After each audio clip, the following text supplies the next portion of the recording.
পক্ষ থেকে কেন এক হিস্সা কোরবানি দিবেন?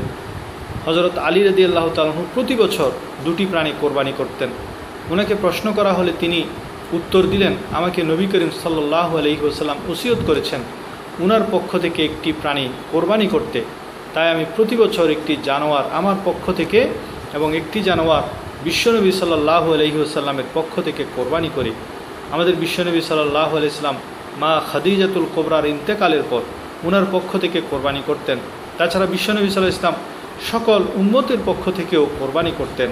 সেই সুবাদে যাদের সামর্থ্য আছে তারা নিজেদের কোরবানি করার পাশাপাশি বিশ্বনবীর পক্ষ থেকেও একটি কোরবানি করা খুবই ফজিলত ও সৌভাগ্যের বিষয়। আল্লাহ রব্বুল আলামিন আমাদেরকে প্রিয় নবী করিম সাল্লাল্লাহু আলাইহি ওয়াসাল্লামের প্রতি আদব, প্রিয় নবী করিম সাল্লাল্লাহু আলাইহি ওয়াসাল্লামের প্রতি মহব্বত বাড়িয়ে দিক এবং যাদের সামর্থ্য আছে তারা প্রত্যেক বছর নিজের কোরবানি ওয়াজিব কোরবানির পাশাপাশি প্রিয় নবী করিম সাল্লাল্লাহু আলাইহি ওয়াসাল্লামের পক্ষ থেকেও একটি অংশ আমাদের নবীর পক্ষ থেকে কোরবানি করার তৌফিক দান করুন এবং অসীম সৌভাগ্য অর্জনের তৌফিক দান করুন। আমিন। ওয়া মা আলাইনা